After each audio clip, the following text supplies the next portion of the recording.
Welcome, welcome, welcome to another episode of the Misfit Toys Comedy Live Stream. Can I get some snaps? Can I get some jazz hands?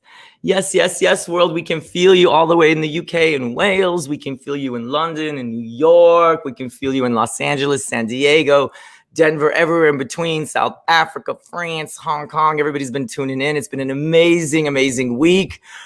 Oh my goodness, I'm so excited. Paula Jane Newman, Aidan Park, authors, entertainers, artists, Renaissance people. So excited to have you on the show. And like we always start. Thank you.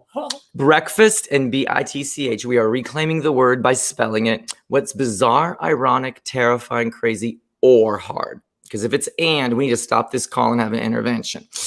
So what has been bizarre, ironic, terrifying, crazy, or hard? And what did you have for breakfast? Paula Jane, take it away. Okay. Well, before I have a bitch, which I, prefer to only do either if I'm in a positive state of mind or if I'm a queen. So I'm going to put on my crown tonight. Yes. So I fit quite nicely. Oh gosh, I see. Where are the crons when you need them? I know, right? You would have. Oh my god, I can't do this backwards. Giving a shout out to Ray from Wales. What's up? What's up? We love you, Ray, so much. What's going on? Well, I will say to the Welshies, Borada. I'm Welsh. My family is Welsh, actually. So this is not wearing well. I'm an epic fail. Hey, Janelle, Misfit Toys in the house too. Some shout outs. Yes, yes, yes. So Paula, BITCH and breakfast. Breakfast. I live. Let's fix this hair moment that's happening to the side. I won't. I'm going to be your gay BFF. Yeah, now you good, girl. You good.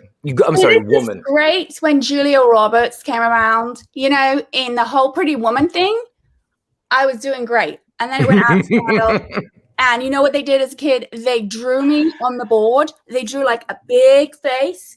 And then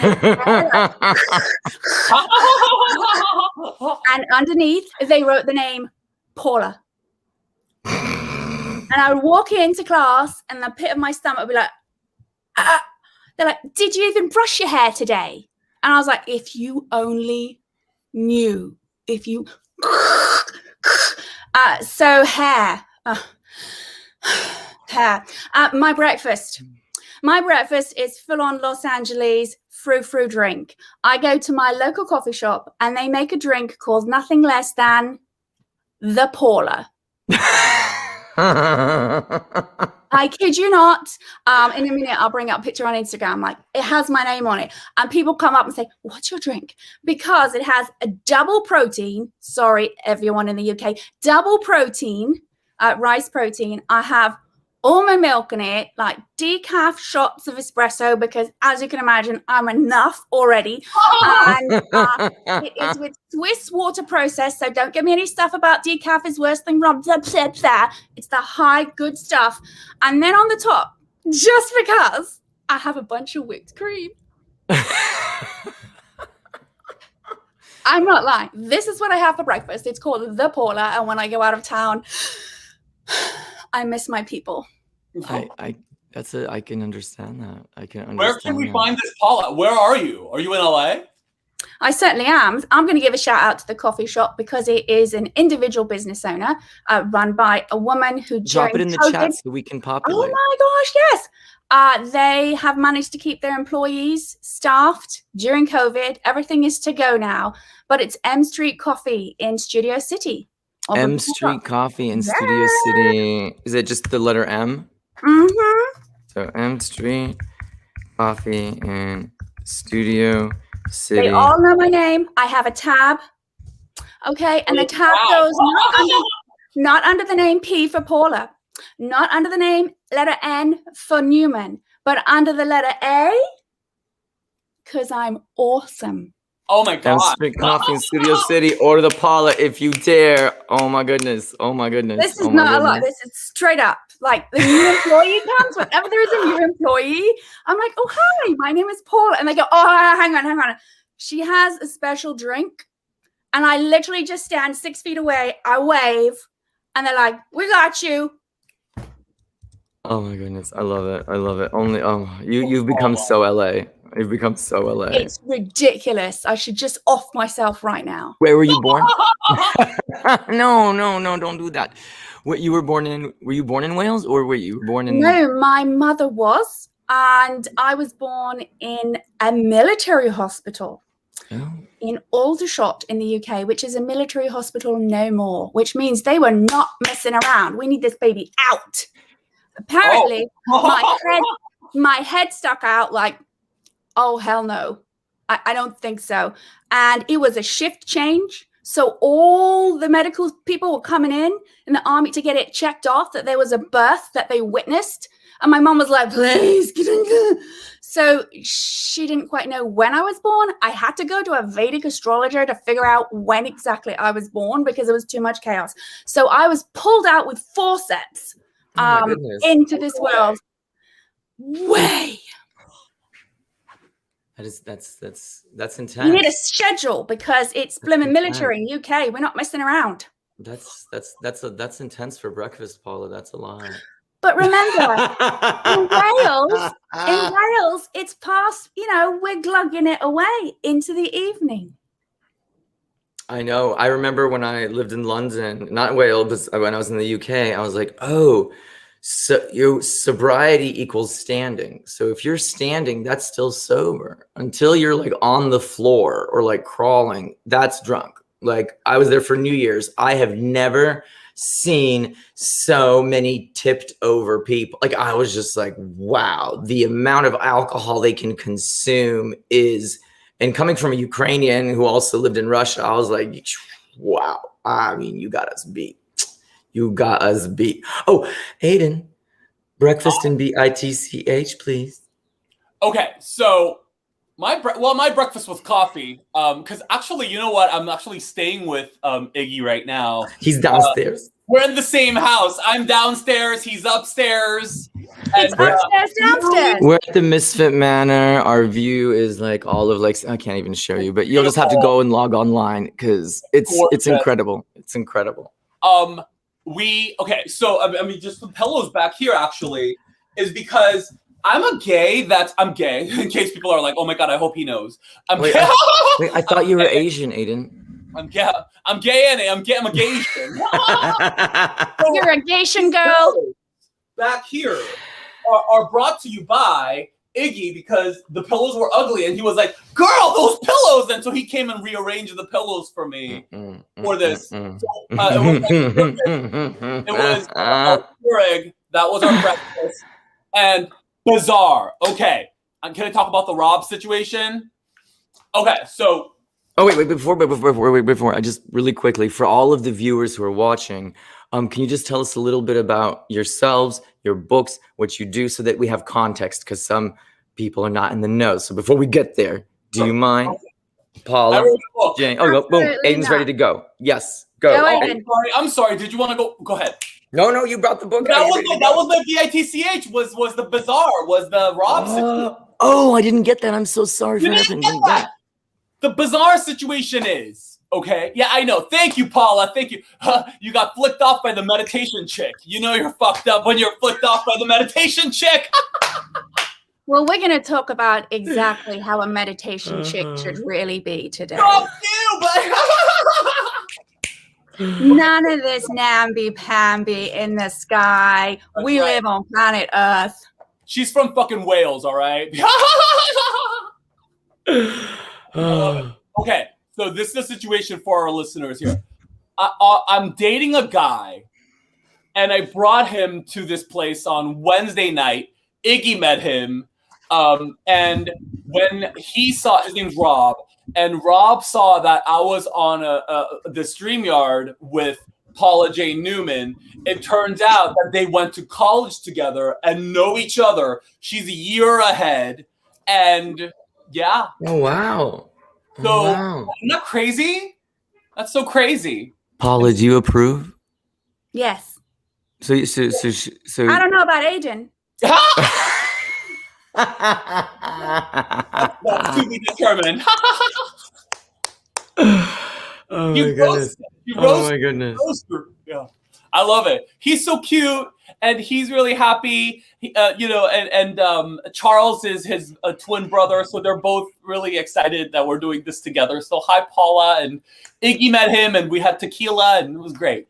It was good. It was good. It's 11 p.m. here. Nowhere is open still. Thank goodness for. I'm just. I love you. Well, right? it feels like with the three of us right now, we should be singing the line from ABBA, right? When I saw you last night at Tesco's. They'll know. Put it in the chat. Put it in the chat. So you know how Aidan is the gay that doesn't understand the pillows? I'm the gay that doesn't understand the musical theater. Like, I'm not that gay. I'm the color gay. I am not the musical gay at all.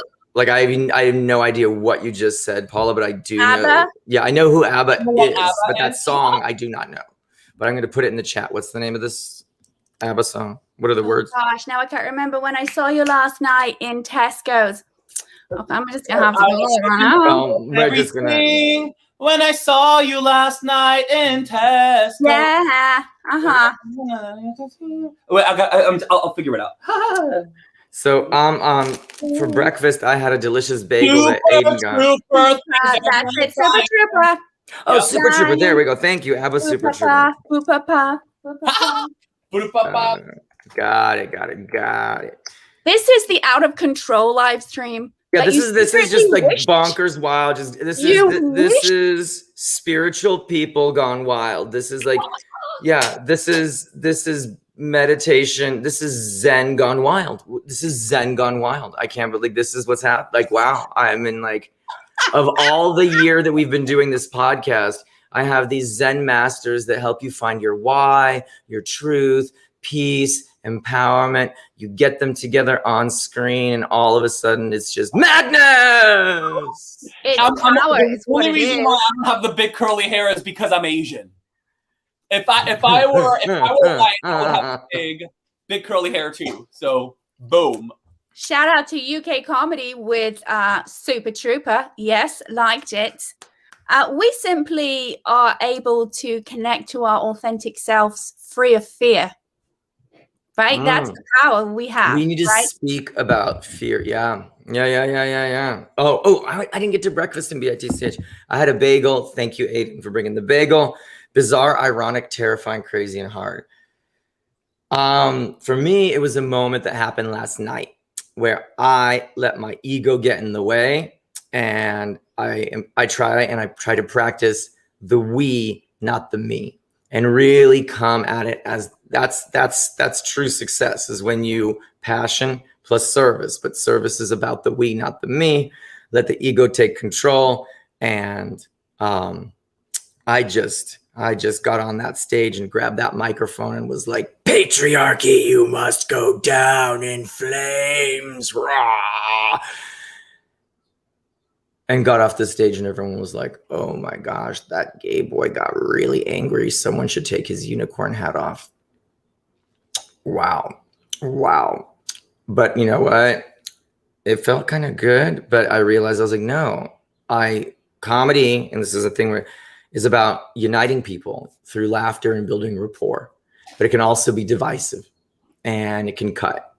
And I let my ego get in the way, and I got up, and instead of being uniting, I was divisive because I let the ego step in. And so I was like, check myself. So I'm just putting out the universe. I recognize ain't gonna happen again. Or I'm gonna do my best for it doesn't happen again. So that's my BITCH and breakfast. And now my favorite part, Paula Jane Newman, would you tell us a little bit about your artistic journey and some of your projects? I know you have this amazing book. You're an amazing entertainer. Please tell the world. Thank you. Very kind of you. So my background is theatre. When I was in the UK as a kid, I did lots of educational theatre. So we would travel around and do educational theatre with really mean middle school agers, basically, and went and decided I couldn't take England anymore. So I moved to America as a teenager, and I did some studying in ACT, and then I went to where our mutual friend is, Carnegie Mellon, and I did the 4 years there, and nobody Nobody was coming to LA. Everyone was always going to New York, musical theater. And I thought, I can't take any more cold weather. I'm done. I need to go to California. Can we please do a showcase for Los Angeles? So I ended up in Los Angeles. There was a alumnus who said, you should go into comedy. And I did not know what to do with it. They've actually passed on. Their name was Lee Miller, and they would always do the Jerry Lewis telethon, which has now been taken over by Kevin Hart.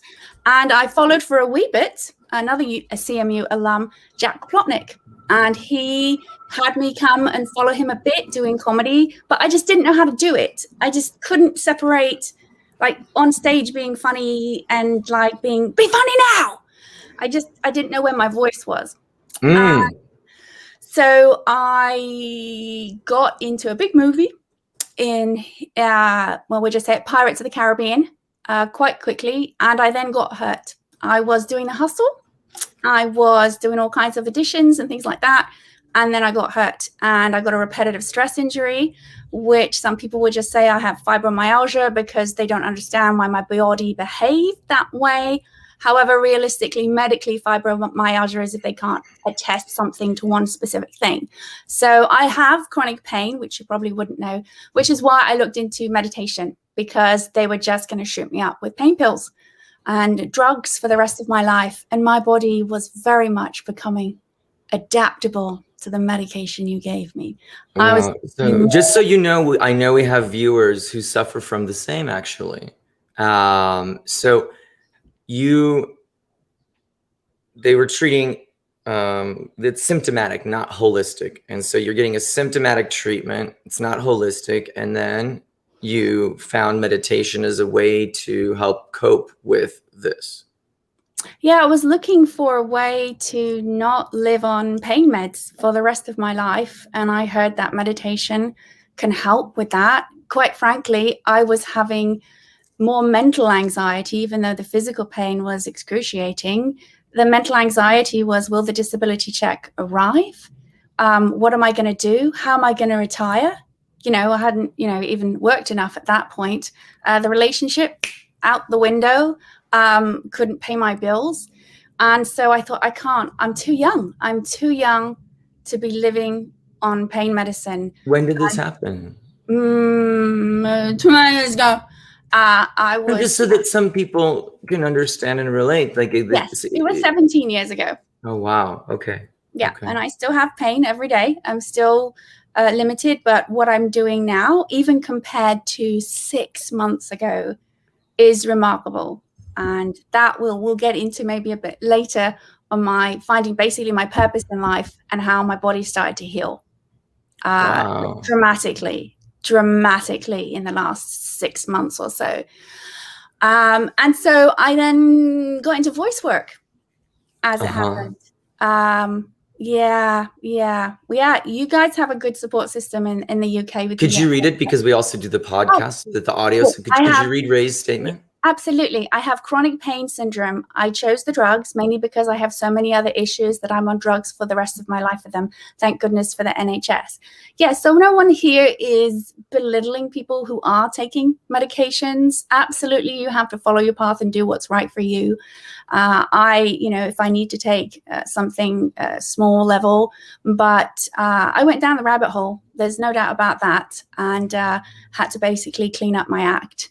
And as a result, I looked into meditation. I looked into many, many types of meditation. All are good. But at the time, I couldn't sleep at night because I was in so much pain. And I would take a nap every afternoon for about 3 hours. And I tried a technique that afternoon. I did it on my own. It felt horrible, right? Because we're told we're supposed to just clear the mind. Right.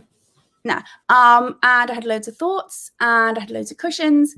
And I lay down for my 3-hour nap. In fact, what I thought was, oh, God, if I've ever needed a drink in my life, it's now. I need a drink to meditate. Like, that is what I need. It's so hard.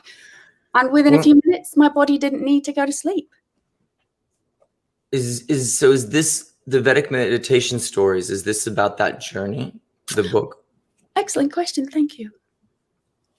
The book interestingly enough, I was already working on before I'd filed and created my nonprofit, which is to bring this meditation to large groups of people in underrepresented areas, like large numbers. Like no one is doing that. And I got stories because I wanted to hear real people's voices from how it changed their lives. Everyone was always selling, oh, now I've got the like Instagram sells, like, oh, I got the person, oh, I got the bigger bank account, oh, I got, the job I wanted. No one was saying what the underlying change that can really happen to people, like, I'm maybe not taking medicine anymore, or maybe I can hold a job, or I can be in a relationship, because that's unattractive when selling meditation. But I wanted these voices to be heard, because the technique really goes down deep. It isn't only like calming the mind, it's changing your consciousness of how you look at the world. Because if the body is off, the mind is off. Right? The foundation is right. So if there's a practice where the body can get 2 to 5 times more deep rest, then what happens is the brain starts to come online. And when that comes online, fear diminishes, and we're able to see more clearly than before. So wherever we're at, right? Wherever we're at, that's them. That's not me. They're saying their thing. I don't need to defend myself. I am who I am. And one starts to make decisions based on one's own true, authentic self. And as a result, there is less fear consciousness, and people start to shift their consciousness and the mentality. There's no need to think positive, because there's nothing bad going on, because our stuff is moving. So the Vedic Meditation Stories is a compilation of stories from people all over. One person who learned when they were 6, someone who, tried to off themselves and has shrapnel in the brain, and how they couldn't work, and how with their doctors, they are now able to have a relationship, they have a family, and even academics, like it's all over. And the first part is briefly describing what the practice is, and then my story and why and how aware meditation came to be during the pandemic. And it's an ebook. If you have Amazon Prime Unlimited, it's free, because you can get a Kindle book. So if they click on this link right here, then they can get the book. Is that, and I'm looking at here, yeah, Kindle Unlimited, $0 for enlightenment and a better life and a way to change your perspective. I mean, I don't know. It's kind of expensive to change your life and get off of drugs and have a much better. Wow, that's pretty amazing. That is pretty amazing. I don't know. Aidan, can you follow that? Are you feel the pressure now? I know he can. Aidan's like, well, I raise you your Vedic Meditation Stories book, and let me so Aidan, now it's your turn to can you outbook Paula? Can you outbook Miss Paula Newman? Girl. What you gotta do? You can only do body parts. That's it. You're just doing body parts. It's OnlyFans, babe. Oh my goodness. And this was a family show, I thought. So, Aidan, your turn. Yeah. Okay. So, much like Paula had physical symptoms, I had very harsh emotional symptoms that led me to a spiritual journey, I would say. So real quick, I had a whole bunch of traumas growing up very early on. In my, I came here undocumented. I was raised by a single grandmother in government housing in poverty in San Francisco. Before it was pretty. I graduate, can't go to college. I become a hooker. I get HIV as a teenager. I'm a homeless. Pause. So we need to unpack that. I love how you just drops that, I got you whole wheat instead of white bread. Well, it's an hour show, so I mean, I'm trying to just keep it moving here. I'm being okay. We might have to just. For you, is that good? Did I follow her story? Wait a minute. I think we just might have to HIV. Itch out. Aidan. Oh my goodness. So we have this here, right? The Art of Being Gay. I don't know if it's reversed on your screen or not. It's and reversed. So yeah. And unpack it. So Keep going. I'm looking at some of my favorite passages, but keep going. Tell us. So what is the core soul? I actually, when I got to, becoming an HIV positive teenager at 19, I was, my life was changed by getting into empowerment. I started studying, I was somebody recommended me for a program, and I started really getting into it. Neuro-linguistic programming. I'm a master practitioner. And so for those of you that don't know NLP, basically, you know, but I'm just going to do it for the. Do it. Is this half empty or half full? If you look at what's missing and you focus on what's missing, then what you'll invite is emptiness in what's missing. If you focus on what's there and call it half full, by reclaiming the language, you are basically reprogramming your perspective, which is what Paula was talking about also. That what you focus on is what you become. And by helping and retraining your focus by words via NLP or meditation, like Paula was talking about, that shift then over time and conditioning transforms your reality. Is that pretty much it, Aidan? It's a part of it. Yeah. It's reframing your mind, Yeah. But the thing that kind of happened was, look, I came from nothing, right? Essentially, I have no parenting. My grandma couldn't speak English. I was here. I couldn't speak English. I had no parenting. And so I learned how to be from the empowerment standpoint. And so, but the issue with the empowerment standpoint is it's very, and there's nothing wrong with this, but it's very masculine driven, as in we want the results. So let's go make money. Let's empower yourself to get this. Let's empower yourself to get that. And I became successful. I became a producer at the Laugh Factory for 4 years. I became a headlighting comic. I got all of these things. Thank you. And I was with a partner for 5 years. And then when I was 33, he passed away from cancer. And Iggy did my astrology chart, and he said that my problem area was going to be in sex and love, where I'll have to not problem.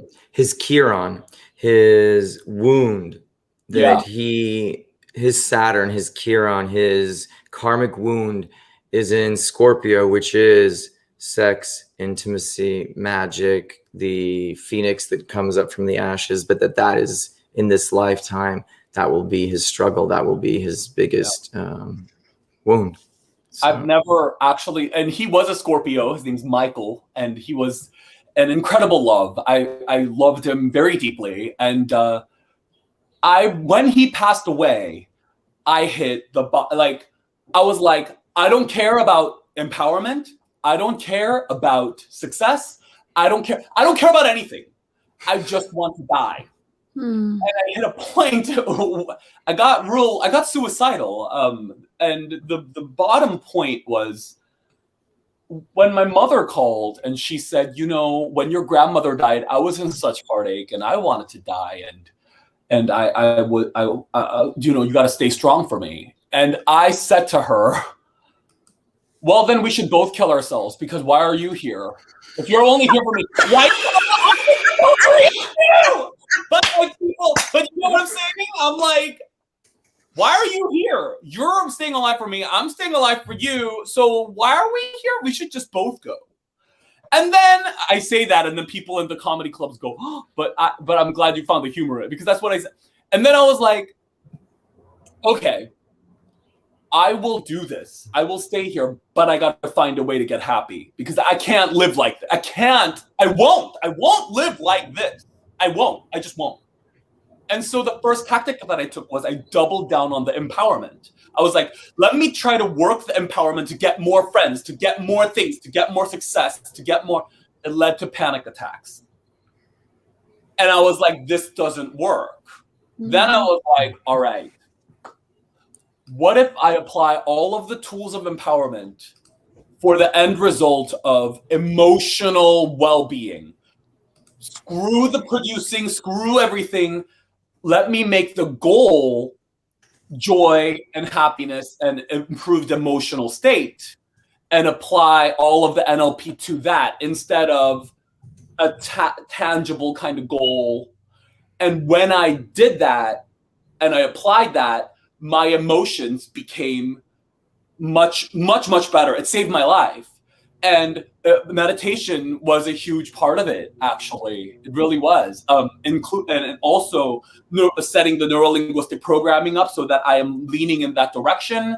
All of those things. So within a few months, people started noticing, Aidan, like, how are you? How did you get to, because they saw a difference. When I told one of my friends, she said, you should write a book about it. I talked to her.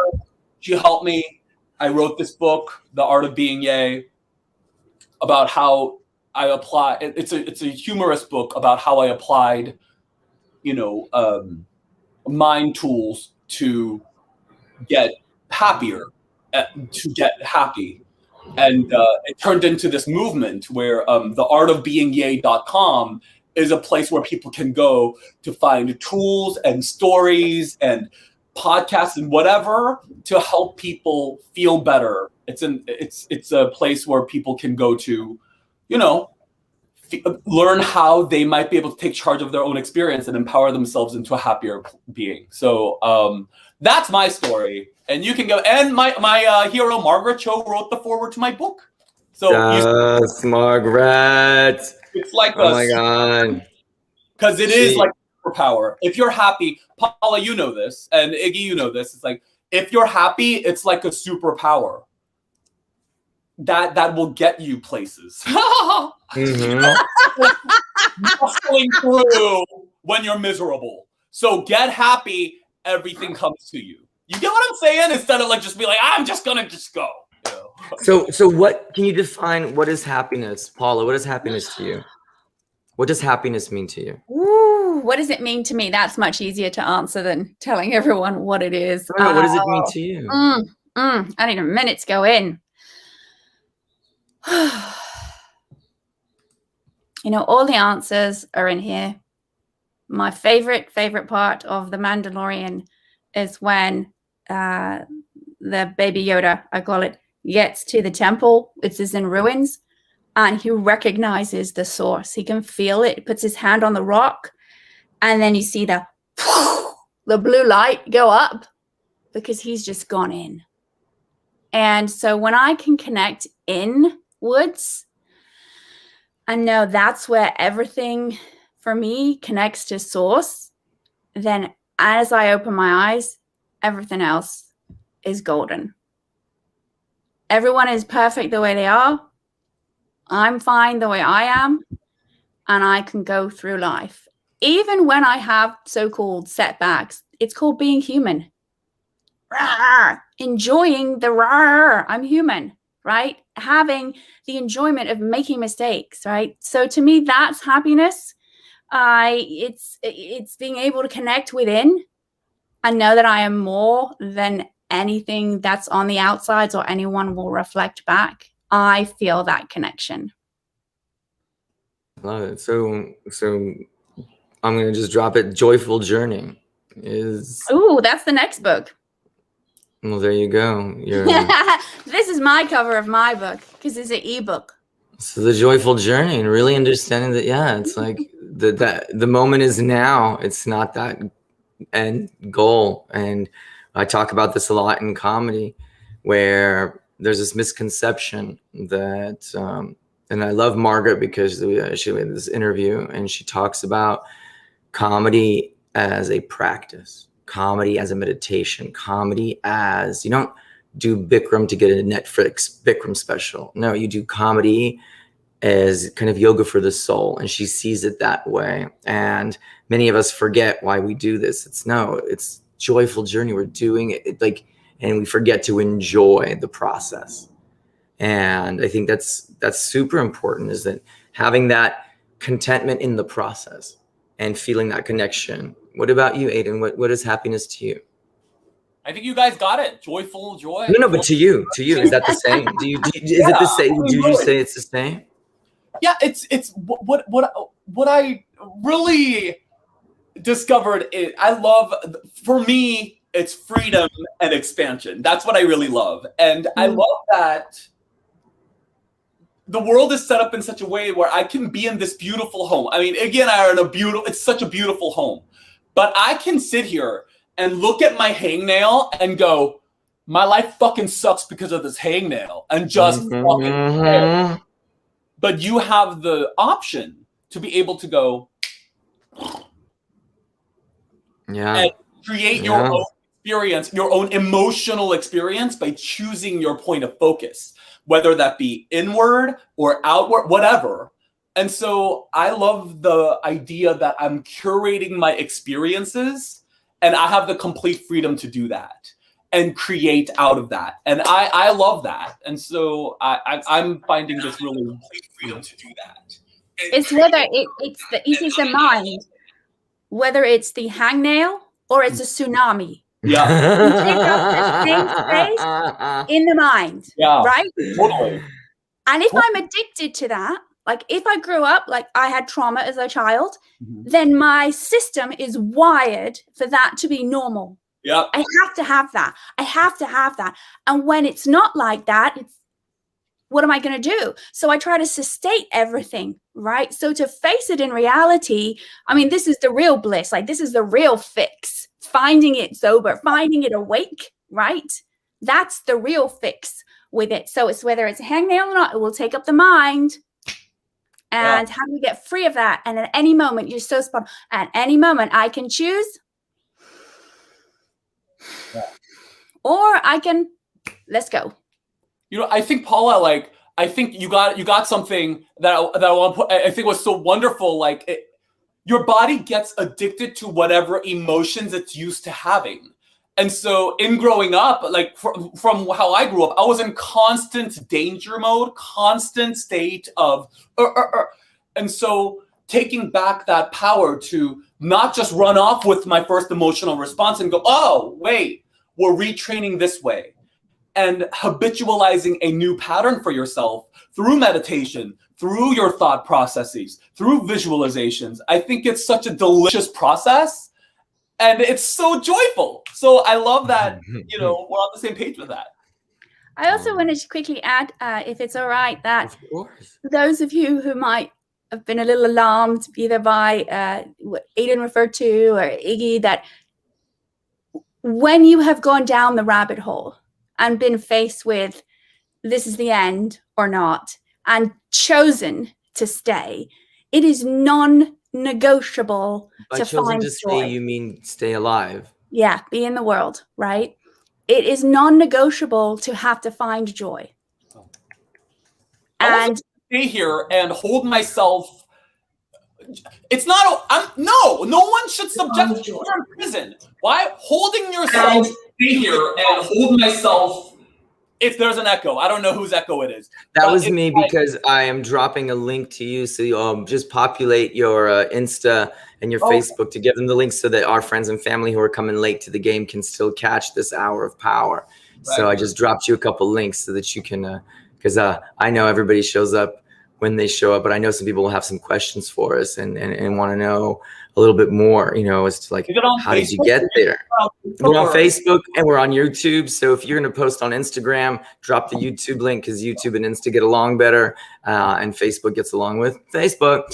So, and what does success mean to you, Paula? Oh, so success to me changes as I evolve. Like Aidan was at a certain point, it was all about getting certain accolades, right, in the material world. And I went down the rabbit hole because I basically was killing myself trying to get those gratifications and it wasn't coming the way it wanted. With what happened to me, success is every day and every moment, reaching out, being creative, whatever that is. I can be creative how I don't know, wash the dishes. Because when I connect to source and creativity, all things come from that. All comes from creativity. One doesn't have to be a performer to be creative, right? So I remember one time dealing with this mom who was feeling overstressed and needed to know a word, and the kid knew it. And I said, well, why don't you make it a game? What? And then you're spending time with your child and you're telling me you don't have enough time with them, and make it into something creative. and the light went on, and they're, oh, wow, I can do two things at once, and becoming more efficient and creative. So success for me is my state of feeling and consciousness and my relatedness. Like, this is a success right here. I have two amazing people here, connecting to source in joy. That is success. Every endeavor I do, whether it happens or not, it's always about me connecting with other people, because that's what we're here to do. We're here to connect with other souls in whatever it is. So people say, why are you doing so much now? Why are you doing so much? I know you're going to the chiropractor. Why are you doing so? Because when I'm in action in this world, when we call it in the karma kand, right? The in the world, the material world, and I'm relating to people, I don't know when or how anything is going to occur. Quite frankly, it's not my business. My job is to put it out there. And in the meantime, I get to experience joy and the process. Right. And that is success. People want to say, you only raised this much money. We raised this much money. I was like, well, you know what? For this whole time, I spoke to 1,500 people about wanting to come on board and how there's an opportunity for them to change their consciousness without stressing you out. And that just to see eyeballs, that's a possibility. It's a possibility will have them change their life for that moment. So if I'm up on stage and I, fall down or do something, someone's laughing and someone is saying, as they would say in improv, if you make a mistake, you take the biggest bow because you own it, and no one is out there owning failure, because failure is delusion. It's a delusion. That was my next question. What is you're ahead of the game. I was like, so if that's success, what does failure? Paula, just keep rocking failure is delusion. I'm gonna adjust my light because Aidan's he's out he's out beautifying. I'm shiny. Oh, I'm getting shiny too, honey. I'm getting shiny too. So I'm just trying to like, I don't know why. Like I gotta like powder my face, beat my face. So failure is, you were about to say before I had to. Failure is a delusion.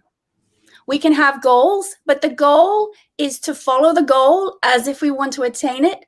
But the journey and the process is the success. If I don't take that risk, every day I take a risk. Every day I scare the out of me, right? Like, oh gosh, Paula, you're doing it again. What happens is I get less and less scared, less and less headspace compared to even January. And it's now April. It's living in this fourth or even fifth dimensional world. What sign are you, Paula?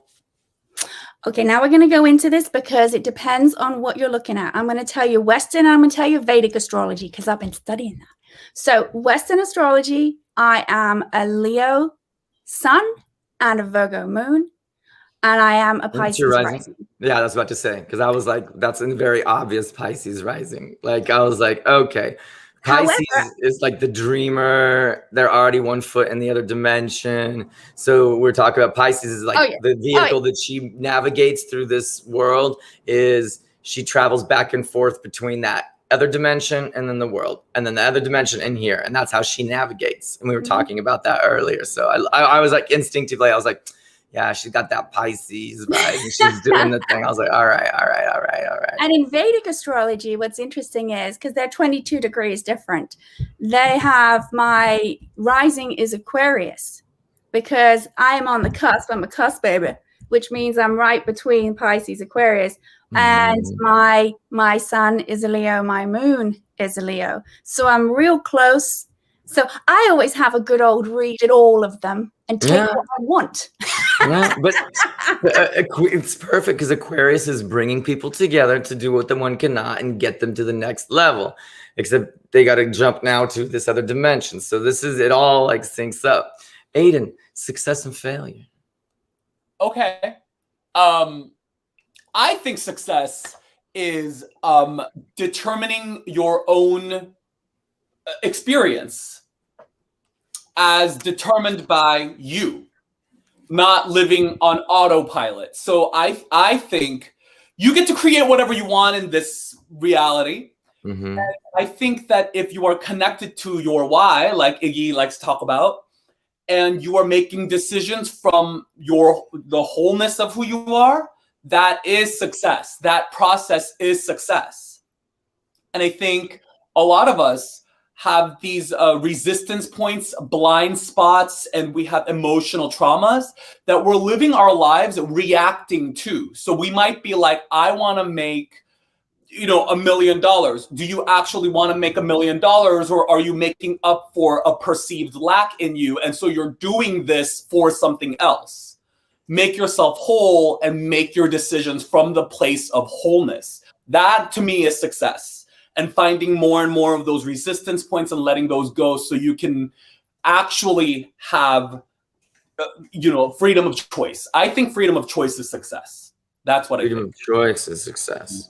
Yeah. I love this one phrase that they've ended up using in a podcast that I was on, which is life is 1% event and 99% my reaction to that event. Mm-hmm. Mm-hmm. You choose not to. You can be like, I'm having a reaction. I want to do this, but I am aware that I am the person who determines what I do. So right. Where is this reaction coming from? Let's resolve that so that we can move in the direction that we choose. Thank you. Freedom of choice, living with integrity. Right. Mm-hmm. So and that's a reaction too, right? That's a reaction too. It's how you're reacting to what's happening, right? And well, responding and reacting. So reacting is just going with whatever. Okay, in your definition of it. Yeah, absolutely. But I'm having a react because everything is action and reaction, right? That's for every action, there is an equal and opposite reaction. That's it. Newton's third law. Mm-hmm. I remember that from school. Mm-hmm. And there's a reason why I remember that, because it's interesting. I loved my physics teacher. He was so fun. I was awful at taking the tests, but I remember Newton's third law. Because why? It comes together now. It's actually karmic spiritual law. For every action, there's an equal and opposite reaction. I might not be able to see it. I might not be able to see it, but it's happening in the cosmos somewhere. Mm-hmm. That's the new theme of my comedy, is this exact, for every action there's this. So this pandemic really brought it home that for every action if you're every good, the yin and the yang, that double-edged sword. And the pandemic really brought that out. The way I say is, usually, to break it down, is like, whenever I see a rainbow, I start to smell something because I'm usually standing in a pile of dookie. What? And then whenever I step into a turd, I'm like, oh my gosh, lift up your head quickly because there's probably like a shooting star happening. Aww. And as I've gotten older, now, when I see a shooting star, I'm like, yay. But then I'm like, uh-oh, where's the turd? Because I know it's going to come. Like, I know that comes one and the other. Like, there's going to be a turd. And I don't like getting surprised by turds. I like getting surprised by shooting stars. So now when I get great news, I'm like, thanks. And then I walk cautiously until I'm like, oh, there's the turd. Okay, now I can move on. Because it's like equal. But that's life. It's the cycle. It's winter, boom, boom, boom, boom, boom, summer. You have to, the yin and the yang, and they all come. And I remember when I was younger, I over-celebrated the good and I demonized the bad versus the other way around. And just understanding and celebrating the good and the challenges, because the only people that don't have challenges are 6 feet underground. I do think that when you get a piece of shit, honestly, it's like fertilizer. You can choose to take that piece of shit and fertilize into a stronger soil, or you can take that piece of shit and get pissed off about it and then let it derail you into a direction you don't want to go.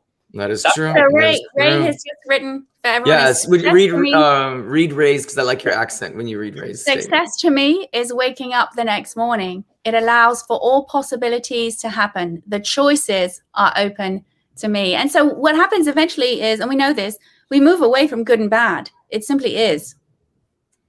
Yeah.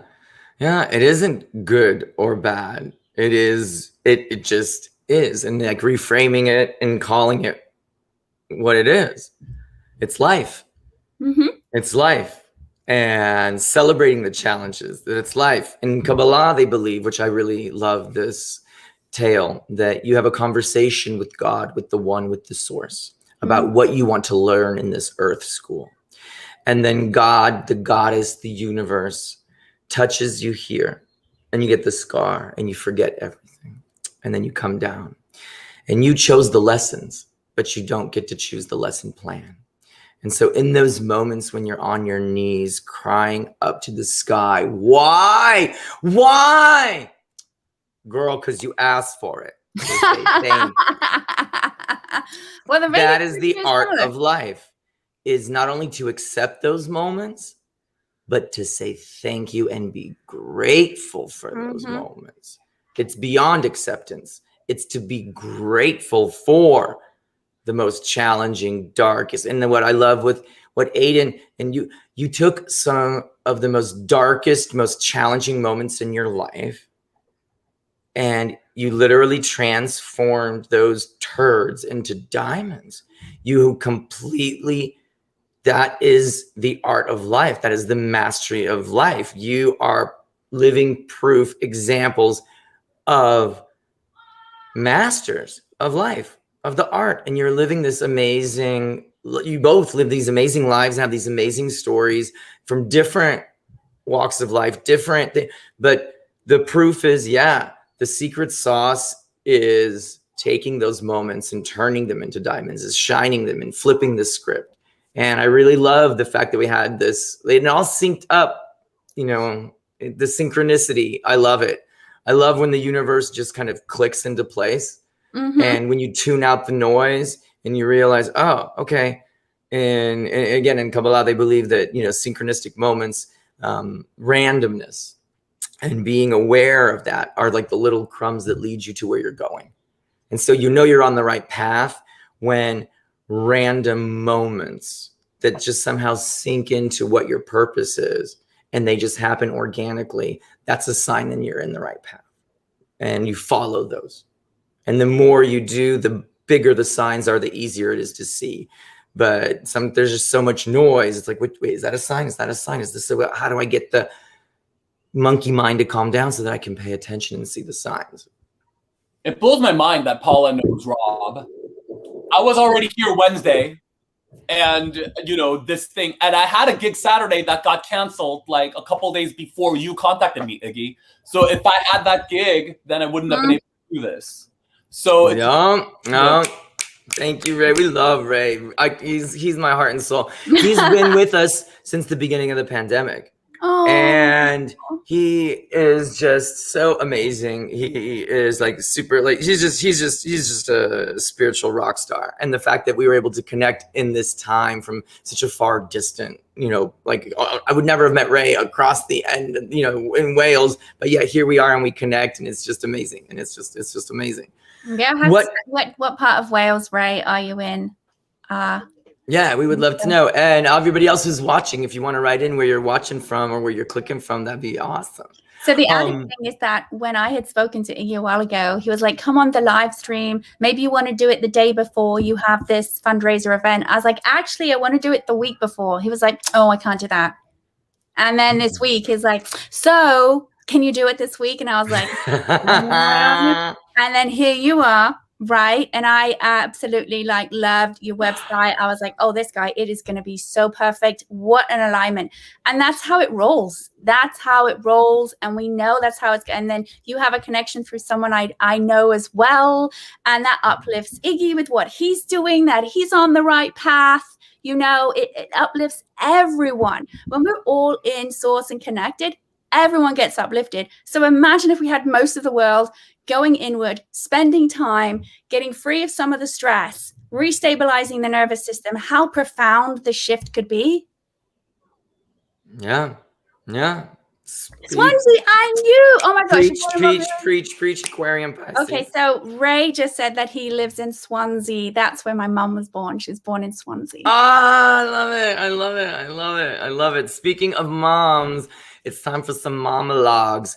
What are some mom lessons or strong female figures in your life? Doesn't have to be mom, but strong female figures. What lessons have they imparted? What big moments, lessons, aha things?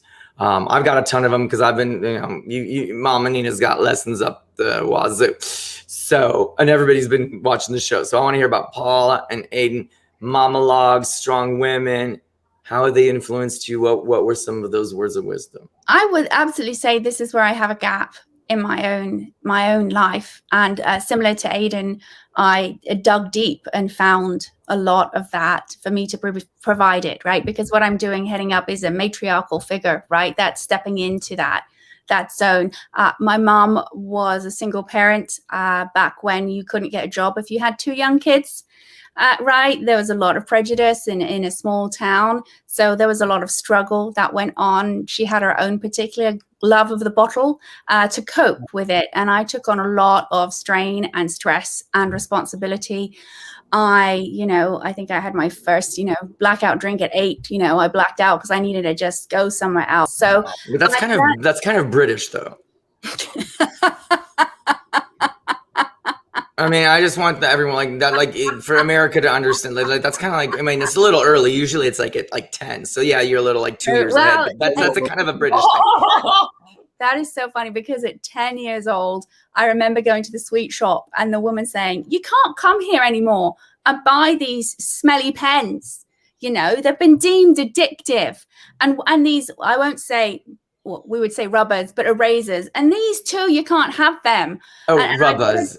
They are. No, I love rubbers because when I taught English in Spain and I speak American Standard, and the little children in Spain, Profe Igor,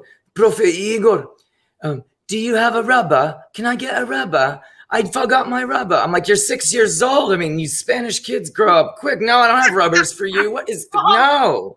And I didn't know what they meant. I was like, why all these like 6-year-olds needing condoms so soon in Spain? Like, I mean, I get it. They're all like passionate and stuff, but like, relax. Then I understood that it's an eraser. Yes, it's an eraser. I also would save up my pocket money and buy chocolate covered liqueurs because they would have them in the sweet shop all the way through the year. I don't know why, but they did. But she told me you can't do this anymore. And my response was, oh. And I went and bought a bunch of glue. Oh my goodness.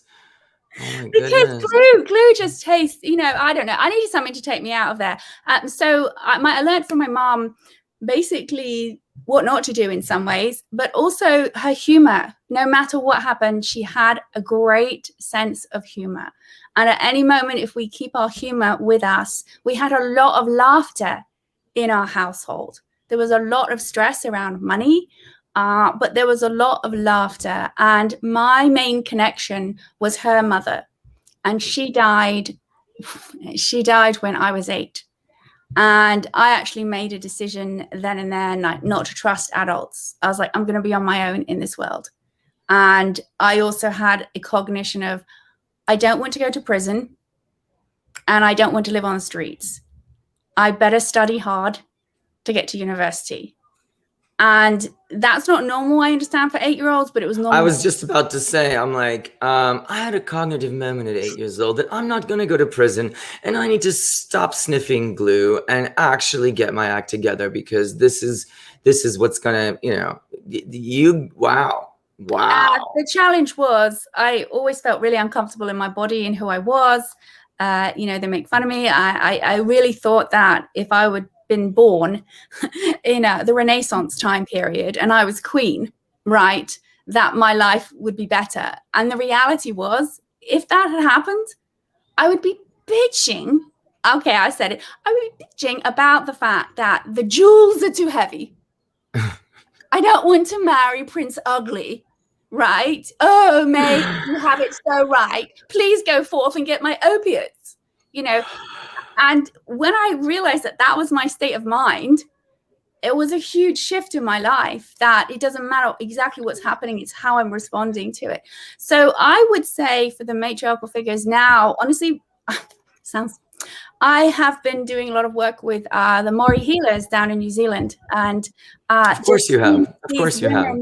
These women just sit there and it's very almost tribal. And, I sent an email. I invited one to one of my live streams for wellness. And there's, but now, I was like, so when am I going to get to meet you? I need to do more. Oh, I'm not traveling. And then I get an email saying, I just got a note for some people in Los Angeles who want me to come out. Isn't that interesting, Paula? And I'm like, isn't that interesting? I So love your it. turn. What a dynamic! It just was such a dynamic and interesting life. That's just wow. I'm like wow. Aidan, monologues, strong female figures. Maybe Margaret just comes to mind as a very strong female role model for you. I don't know. I can't speak for you, but that just kind of popped into my mind. Maybe she, is one of the strong female voices that has inspired you. Please share with us. Yeah, Margaret was one of them. I definitely watched her growing up. And so it's pretty cool that she supports me and my work and was nice enough to write the foreword for the book and everything, and it was wonderful.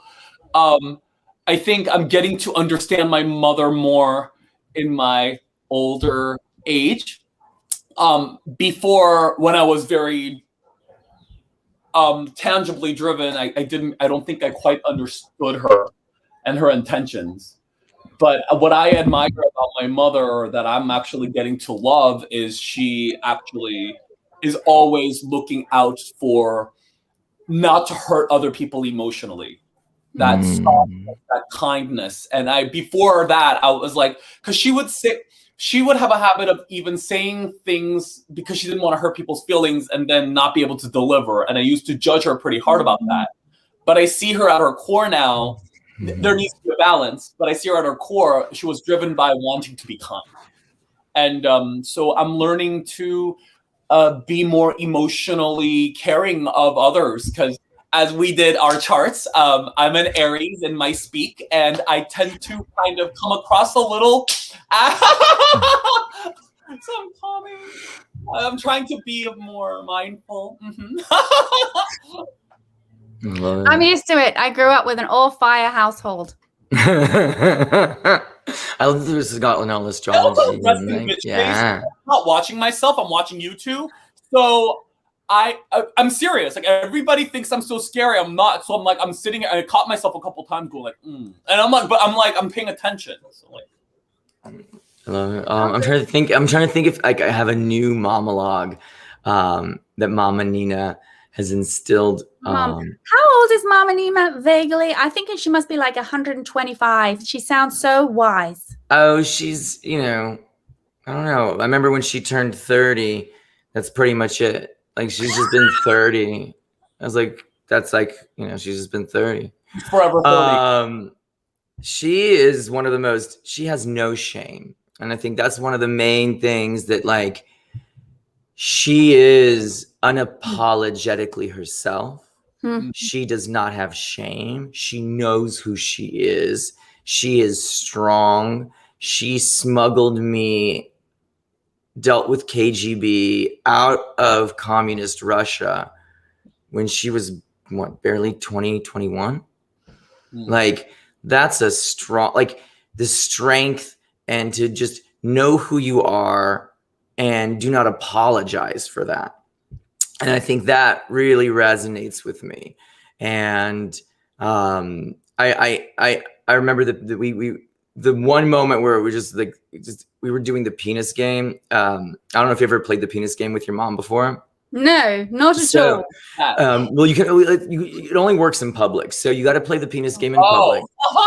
And so we're at this huge restaurant, and my brother and I are playing penis. It says, someone says penis, and the other person says penis louder.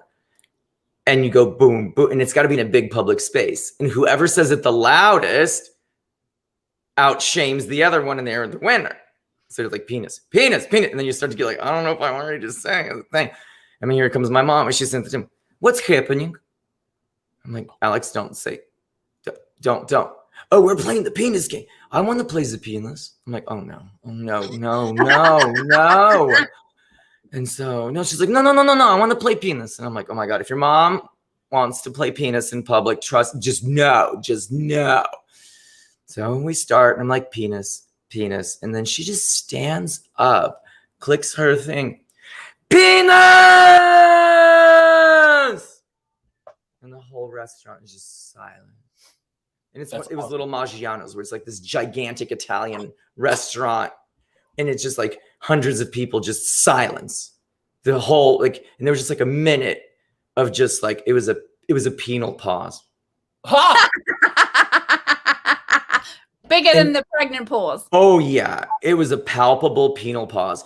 And she sits down and she looks at me. I am the penis champion. You pay for dinner. Nice.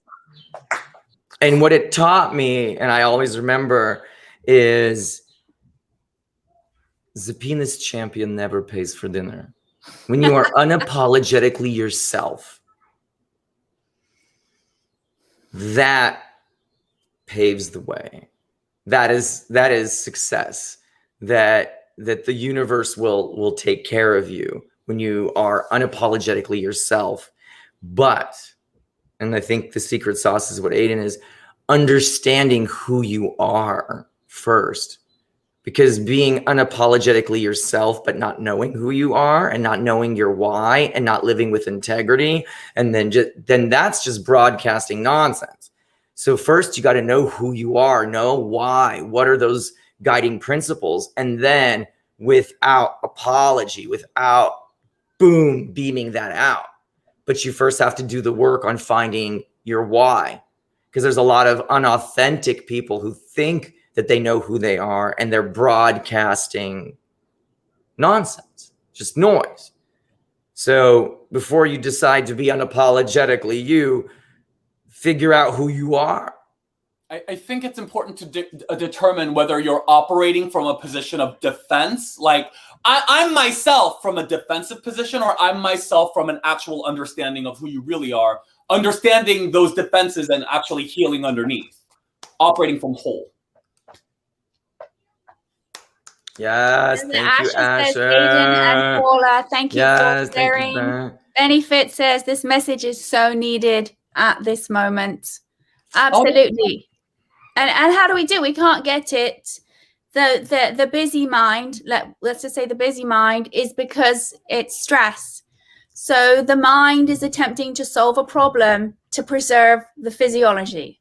That's its goal. It's trying to protect the body, right? So that it can continue to live as long as possible.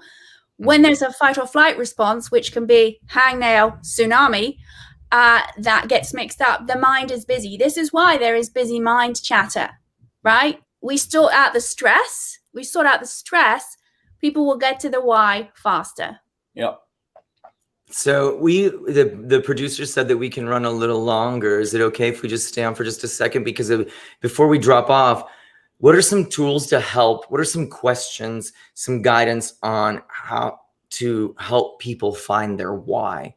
And I know tomorrow we are doing an amazing, we are taping our Misfit Toys comedy special. It's been a year in the making. And here at Misfit Manor, we are going to be running 2 workshops, Mastering Your Why, and then Transformative Comedy, which is how to broadcast your why through comedic joke structure. And then we're going to go and rock this show in Sunset Cliffs. So a little teaser taste. What can people do to help find themselves? So Paula is saying the chatter, tune it so that you can hear your inner voice, because the chatter is keeping you from hearing that. First thing, Aidan's I'm going to let Aidan take on his side of it. Finding a place to get yourself to sit and go within. And it can be really simple. And I'll do it right now. Actually, I'll help everyone. So breathing, so easy. But the format of breathing from India, they call pranayama, right? Bringing prana, the life force. What I'm going to show you right now will change your nervous system from sympathetic to parasympathetic, which means from the fight or flight to the relaxation state. And you're going to notice it as I quickly do it. And then when I talk afterwards, you're going to see there's a shift with me already. And it's really, really simple. Simply exhale through your left nostril. It might be opposite on the TV. Just exhale through your left nostril. Like hard, like farmer blow? Just real gentle. So not a farmer blow. And then when you're ready, inhale through that left nostril. Not stressful, just inhale as much as you need. Then switch your first 2 fingers or the middle 2 fingers onto the other nostril and open up the right nostril, and then exhale down there. And then inhale through that right nostril. Switch the fingers over and exhale through the left nostril. Already, I can just feel the difference. Yeah, I have like this tingling sensation in my feet. I just feel like a little bit more like electric. Like That a is zzz. so- I don't know. Like I feel like this, like just this electricity, this vibration, just this has started to happen. How Yeah, do you? I don't know if that's normal. That's just how I like. Aidan, how did it affect you? I love it. Thank you. Great. Now we're ready for your workshop. Yeah. So Paula, I love it. Left, inhale, exhale, right, inhale, exhale, left. Isn't it? There's recap. So we exhale through the left, Exhale left. then inhale through the left, So exhale left, inhale left. and then exhale through the right, Exhale right, inhale through the right, inhale right. and then exhale through the left. And no forcing. Easy does it. So exhale, inhale, exhale, inhale, exhale. Exhale always on the left and exhale always on the left. That's one round of it. That helps the body get to a place to, you know, I'll do it sometimes right before I begin to meditate. And I had to find the Vedic meditation is a practice where you have someone teach you really how to surrender and let go. It's a letting go practice. There are the words meditation. It can be so confusing nowadays. It's like the doctor saying, just come back and, you know, just be healthier. Well, what is that? Are you running a marathon? Are you walking a block and having Starbucks? It's different depending on what you're doing, but they want the result to be the same.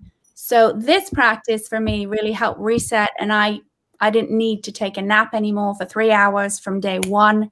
I knew it was doing something. I had lots of thoughts, but often it was stress coming up and out. And in 2014, there was a simple study done on an MRI with the University of Oslo and then the University of Sydney. And they simply had people do different meditations and they did the brain scan. Concentration techniques did exactly what you thought. A concentrated part of the brain was activated. Brilliant. This particular practice, what they found was more was lit up, but especially the areas that process thoughts, emotions, and deep rest. And that was my experience. And so we get that done in a waking state, then I can be applying principles that Aidan is talking about. Before I couldn't hear because of the mind clutter. So we got to prime ourselves, just like you prime a wall, you know, you got to prime. And then Aidan, what are some questions we can ask ourselves when we're in that centered space to help us uncover our why? Do you have maybe a couple questions or primers to help people kind of get on that path? Yeah. Actually, if you go to the website, theartofbeingyay.com, there's a link on there called Get Yay. Okay. And, I think that if I put that up there, we might get in trouble because there might be some misconfusion. Okay. That's no, I don't think you get the joke, but that's. Oh, I didn't get the joke. Okay, great. Okay. No, I love it. I'm like, if we put in Los Angeles, Get Yay here, I think people. I have to tell you, I'm a little I'm not trying to turn anybody gay. You know, they always cry after. I'm going to the website and if you go to the Get Yay page, I talk about. Which one? Get Yay? Get Yay. Okay. And it's a values evaluation worksheet. Okay. What it is you can sign up for it and I'll send it to you. It has a work through, and instead of thinking, well, what do you want for your life? Instead of just going after, I want the car, I want the this, I want the that, or what have you. What we want to identify what are the core values that are important to you. For me, it's spirit, welcoming, and freedom. I must have that active and make my decisions of what I want based on those values that are important to me, and then I can work out. And those can change, but you have to start there so that you know what's important at the foundational level, deeper than externals, right? An evaluation worksheet for you to discover your top 7 values. You know, some people, it might be beauty or calm. For others, it might be love and family. Whatever it is, that is your core values that are the most important to you, and you build out from there instead of a grab bag of whatever. Got it. So what are my core values, and then work from the inside out. So that's at least now, and then the link is there. People can log on, and I like your lumber sexual plaid flannel. You look so cute in that red on the website when you Lumber, do the yeah. And so I was like, oh, he looks like he's like gonna go like chop some timber. He looks like the brawny man. I told you, I'm not the kind of gay that knows how to dress. I just put on a shirt and pray. That's what I do. No, it's we're gay is there's so many different kinds. Like I love it. Do either of you have a question? I'm sorry, I think Aidan and I should just go on laughter tour, because with your laughter and my laughter, that's right. We can make ringtones with our laughter.